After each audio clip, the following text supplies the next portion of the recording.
nom du Père, du Fils et du Saint-Esprit, un seul Dieu, Amen. Chers téléspectateurs, ce sermon en deux parties qui aborde le sujet du mariage chrétien. Avec qui vais-je me marier? S'adresse plus particulièrement aux jeunes. Dans cette première partie, nous allons nous intéresser aujourd'hui au thème suivant. Comment prendre une décision? Quelles sont les trois sortes d'amour? Et comment voyez-vous le mariage? Comme introduction, qu'il soit orthodoxe, non orthodoxe ou même non chrétien, beaucoup demeurent fascinés par la beauté de la cérémonie du mariage telle que nous le célébrons dans notre Église. C'est pourquoi c'est à vous que s'adresse en premier lieu mon appel, vous tous sur qui repose la vie de notre Église et l'avenir de vos enfants. Je vous demande de réfléchir profondément au sacrement du mariage, de choisir une direction éclairée afin de vous diriger vers une vie droite et pure, marquée par une fidélité irréprochable. Comment prendre une décision? 1. Les éléments qui vous aident à prendre une décision. L'esprit, la conscience, la raison, l'âme, c'est-à-dire l'instinct, les habitudes, l'orientation et les émotions, le corps et la société. 2. Comment faire pour trouver votre futur époux ou épouse? Priez le Seigneur qu'il vous guide. Observez l'état de votre conscience. Réfléchissez à la faisabilité de votre projet à différents niveaux financiers, culturels et sociaux. Vérifiez votre compatibilité à accomplir ensemble ce projet de mariage. La beauté physique peut avoir son rôle à jouer selon les critères et la sensibilité de chacun, sans qu'elle soit pour autant le critère principal. Observez la personne de votre choix afin de savoir si elle respecte les traditions et les valeurs de l'Église et de la société. L'application de ces éléments vous permettra d'obtenir une décision équilibrée, tel un morceau de musique harmonieux sans cacophonie. De même que pour une symphonie, tous les instruments de musique sont nécessaires, il en va de même pour une décision harmonieuse qui ne doit pas se concentrer sur un point unique au détriment des autres. 3. Ce qui peut vous aider à savoir si vous avez fait le bon choix. Le Saint-Esprit, le Père spirituel et le dialogue constructif avec nos proches de bons conseils. D'abord, le Saint-Esprit, il demeure en nous, guide notre conscience, illumine notre chemin, il nous encourage lorsque notre choix est bon et nous fait des reproches par l'intermédiaire de notre conscience. Par une prière sincère et l'écoute de l'Esprit Saint, celui-ci nous inspire, car tous ceux qui sont conduits par l'Esprit de Dieu sont fils de Dieu. Le Père spirituel, il est nécessaire d'avoir à vos côtés un Père tendre, aimable, ayant beaucoup d'expérience et de maturité. Il représente la voie spirituelle et la voie de la raison. Il vous accompagne, vous conseille et garde les secrets de votre vie. Le dialogue constructif avec nos proches de bons conseils. Famille, amis, serviteurs de l'Église et pères de confession. Une personne seule, laissée à son propre jugement, ne possède que son propre point de vue et oublie certainement d'autres paramètres très importants. Nos pensées sont limitées et nous risquons de nous tromper en suivant uniquement notre propre raisonnement. Il faut savoir sortir de notre ego et accepter les critiques extérieures constructive.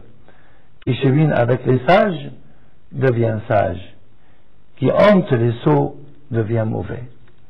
4. Comment connaître la volonté de Dieu? D'abord, reconnaître que nous sommes des êtres humains faibles et limités qui ne connaissaient pas l'avenir. Notre volonté doit correspondre à la volonté de Dieu qui nous aime, faire confiance à l'amour de Dieu et à sa sagesse envers nous, se protéger par la prière, ce qui nous garantit l'inspiration divine au moment convenable, l'importance d'une harmonie intérieure et extérieure de tous les éléments qui nous aident à faire notre choix. 5. Les signes qui permettent de savoir si nous avons fait ou non le bon choix. D'abord, la paix intérieure, une conscience tranquille et en harmonie avec la volonté de Dieu, les commandements de Dieu dans la Bible. Mon choix doit être en adéquation avec les commandements bibliques et respecter ce que Dieu me demande. Parfois, Dieu n'exauce pas nos prières. Il n'exauce pas nos prières. Il sait ce qui est bon pour nous et ne nous accorde pas de nous marier avec celle ou celui que nous souhaitons. Vous demandez et ne recevez pas parce que vous demandez mal, afin de dépenser pour vos passions. Demandez d'abord le royaume de Dieu, cherchez d'abord le royaume de Dieu et sa justice, et toutes ces choses vous seront données par surcroît. Chers frères et sœurs, permettez-moi de vous parler de 3 sortes d'amour. Il existe 3 sortes d'amour: l'éros, la philia et l'agape, ou l'agapé. Définition de l'éros: c'est un amour égocentrique, un niveau le plus bas. La philia, c'est un amour attentionné, mais dominé par les sentiments humains, niveau intermédiaire, moins centré sur l'ego. L'agape, un amour divin, chrétien et véritable, qui fait preuve d'abnégation, c'est-à-dire sacrifice de soi. Le niveau le plus haut, il est l'image de l'amour du Christ envers nous. Un amour qui donne ou qui reçoit.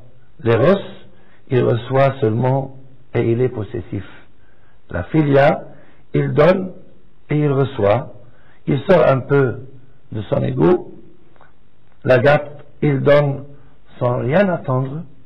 En retour, c'est un amour dirigé vers Dieu à travers l'autre. La nature de l'amour, l'éros, c'est un amour lié au plaisir des sens et au désir. La philia, c'est un amour irréfléchi, lié au sentiment et instable, sentimental et romantique. Quant à l'agape, il est le fruit du Saint-Esprit, Galates chapitre 5, verset 22. C'est un amour équilibré, réfléchi, stable, mature et solide. Quand l'homme a-t-il connu ces différents types d'amour? L'éros et la philia ont été connus après la chute d'Adam et Ève. Quant à l'agape, avant la chute d'Adam et Ève, et grâce au salut que le Christ nous a offert sur la croix. Et finalement, la relation entre le type d'amour et le mariage. L'éros, c'est un mariage impulsif, basé sur le désir et dominé par l'égoïsme. La philia, c'est un mariage social, basé uniquement sur les sentiments. Quant à l'agape, c'est un mariage chrétien, basé sur l'amour du Christ. À quel niveau pensez-vous vous trouver? Lorsque je refuse le sacrifice et le don de moi-même, je suis encore dans l'éros. Lorsque j'accepte le sacrifice, mais sans joie, je suis dans la philia. Lorsque j'accepte le sacrifice avec joie, je suis dans l'agape.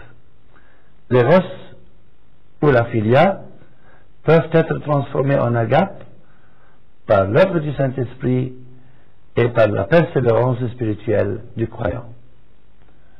Une autre question. Comment voyez-vous le mariage?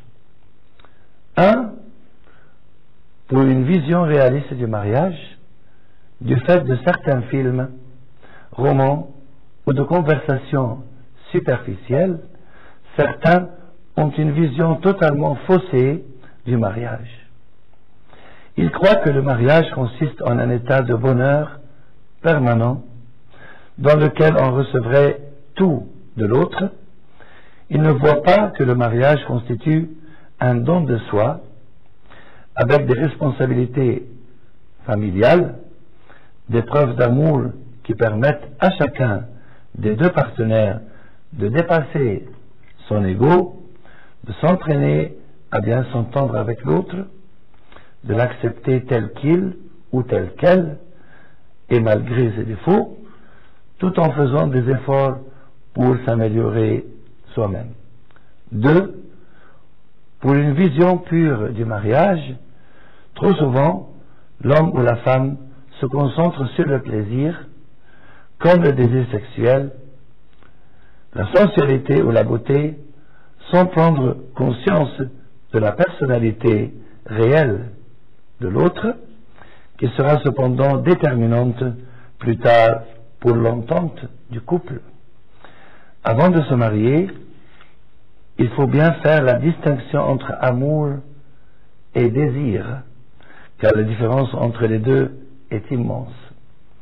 Le mariage est l'un des sacrements de l'Église et doit impérativement être précédé par un acte de repentir, c'est-à-dire qu'il faut se débarrasser des anciens péchés et de ces anciennes pensées charnelles et faussées. Cet acte de repentir dans le mariage doit être renouvelé par les deux époux durant toute leur vie. Ce repentir reflète la pureté du cœur et la vision des deux époux et leur permet de vivre dans la sainteté. Tout est pur pour les purs, mais pour ceux qui sont souillés et qui n'ont pas la foi, rien n'est pur, leur esprit même et leur conscience sont souillés. 3. L'amour, ce n'est pas seulement des paroles, mais aussi des actes. Petits enfants, n'aimons ni de mots ni de langue, mais en acte et en vérité. 4. Loin de l'Église, point de salut pour le mariage. Un des dangers, lorsque l'on est marié, est de s'installer dans une routine familiale, de s'isoler et de s'éloigner de la vie de l'Église. Loin des sacrements de l'Église, le mariage et la famille sont en danger. L'amour familial se dessèche car il s'éloigne de la source de sa vie.